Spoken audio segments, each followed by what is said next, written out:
तो आज की इस वीडियो को हम लोग शुरू करते हैं और आप लोग के लिए एक बेस्ट जॉब लेकर आए हैं। जो भी आप नर्सिंग के स्टूडेंट है, कैंडिडेट है, अगर आप फुलफ़िल करते हैं एलिजिबिलिटी क्राइटेरिया तो आप लोग ज़रूर जाइए। देखिए, कॉन्ट्रैक्ट नर्स का बहाली निकला है, अच्छी खासी सैलरी है। मैं आपको कंटिन्यू सब चीज़ डिटेल्स में बताऊँगा। एडवर्टाइजमेंट नंबर इतना है, ठीक है, सारा कुछ बताऊँगा। और ये नर्सिंग विभाग की बहाली है, तो चलिए हम आपको डिटेल से बताते हैं। देखिए, ये बहाली अटेंड करने के लिए वॉक इन इंटरव्यू है, आपको एग्ज़ाम वगैरह नहीं है, सीधा समझ लीजिए। सीधा जाना है और आपसे कुछ पूछेगा, इंटरव्यू वगैरह, डॉक्यूमेंट वेरीफाई करेगा और आप एलिजिबल होंगे तो आपको जॉब मिल जाएगा। आपको इन 19/9 को जाना है, ठीक है ना? जो मैं बता रहा हूँ 19/9 को है, 19/9 को आपको जाना है।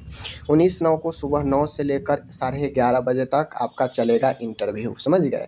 तो आपको जाना है, इस बीच में आपको जाकर इंटरव्यू अटेंड कर सकते हैं। दूसरी चीज़ें, चूँकि यह कॉन्ट्रैक्ट नर्स का बहाली है, चूँकि ये जो आपका बहाली है ये आपका Mahamana Pandit Madan Mohan Malviya centre, cancer centre Varanasi के लिए बहाली है।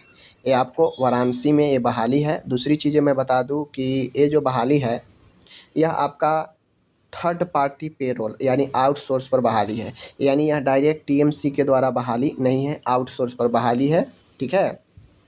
आपको अगर इंटरव्यू देने जाना है तो महामन्ना पंडित मदन मोहन मालवीय कैंसर सेंटर, ठीक है, सुंदर बगिया, वाराणसी, उत्तर प्रदेश, जो कि आपका बीएचयू के आपके अंदर में पड़ता है, समझ गए? दूसरी चीज़ें, अगर आपको ये जॉब अगर करनी है तो आपको अपने सारे डॉक्यूमेंट लेकर, ठीक है ना, सारे डॉक्यूमेंट लेकर आपको जाना है। ओरिजिनल बायोडाटा ले लीजिएगा, पासपोर्ट साइज फ़ोटो ले लीजिएगा, ओरिजिनल डॉक्यूमेंट पैन कार्ड ले लीजिएगा, आधार कार्ड ले लीजिएगा, एक्सपीरियंस ले लीजिएगा, सारा आपको ओरिजिनल और एक-एक सेट कॉपी करके सेल्फ अटेस्टेड करके ले जाना है, समझ गए? तो ये तो हो गया डिटेल कि कैसे क्या जाना है, कहाँ जाना है। अब कितने पोस्ट है, क्या एलिजिबिलिटी क्राइटेरिया है, इसको मैं आपको बता देता हूँ, जिससे आप लोग क्लियर हो जाए कि कौन लोग जा सकते हैं, कौन लोग नहीं जा सकते हैं, ठीक है।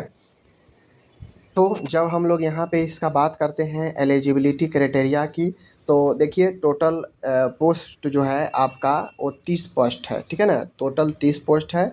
सैलरी आपके कंसोलिडेटेड सैलरी है, यानी समेकित वेतन है, पूरा 33,000 आपको मिलेंगे, ठीक है ना? 33,000 वेतन है और 30 पदों पर बहाली है। टोटल जो है आपके 30 साल से ज़्यादा नहीं हो सकते हैं। इंटरव्यू के डेट तक 30 साल होता है, उससे ज़्यादा का नहीं, ठीक है ना? तो 33,000 वेतन एक अच्छी खासी संविदा पर वेतन है, आप लोग समझ लीजिए।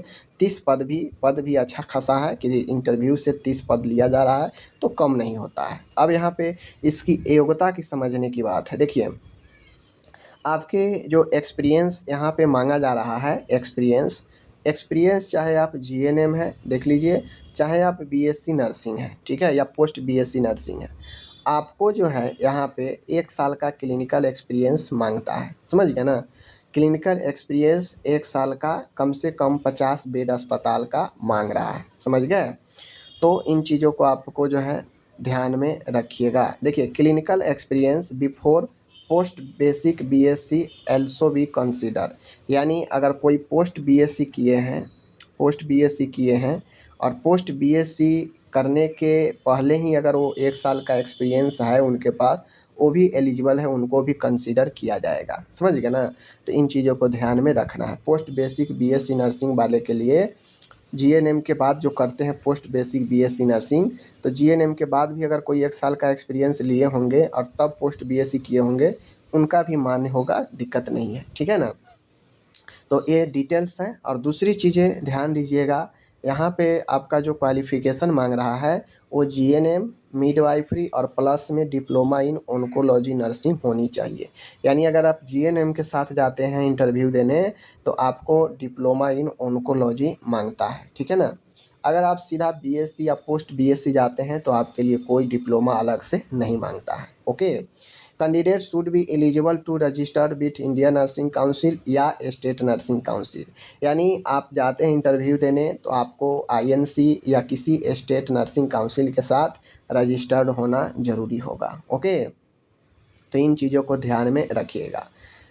GNM nursing and midwifery and basic और post BSc nursing should be recognised by Indian nursing council या स्टेट नर्सिंग काउंसिल, ठीक है। तो इन चीज़ों को ध्यान में अगर आप फुलफ़िल करते हैं तो ज़रूर जाइए। बीएससी वाले, पोस्ट बीएससी वाले से तो कुछ नहीं मांगा जाता है एक्स्ट्रा। जीएनएम वाले से डिप्लोमा ऑन्कोलॉजी मांगा जाता है, तो अगर आपके पास है तो जाइए, ठीक है। नहीं है तो आप अदर स्टेट से यहाँ पे मत जाइएगा, परेशान हो जाइएगा।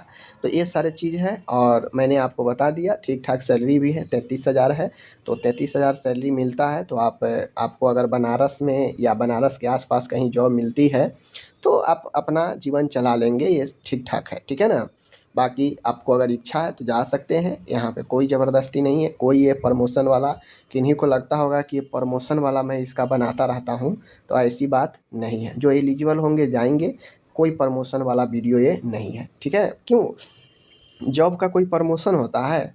नहीं। मैं स्टूडेंट के लिए, हेल्प के लिए, बहुत सारे स्टूडेंट के पास चीज़ें नहीं पहुंच पाती हैं, तो मैं सोचता हूं उनको बता दूं वीडियो के माध्यम से, ताकि सब लोग जो इंटरेस्टेड, सब लोग तो नहीं जाते हैं। अब जितने लोग देखेंगे हो सकता है उसका 10% इंटरव्यू में चले जाए, लेकिन नॉलेज में तो होना चाहिए ना कि हाँ, कहाँ क्या वैकेंसी आई है। अगर कभी भी मन बदले तो जा सकते हैं देने, ठीक है। बाकी चलिए मिलते हैं अगले वीडियो में। अपना ख्याल रखिएगा। धन्यवाद।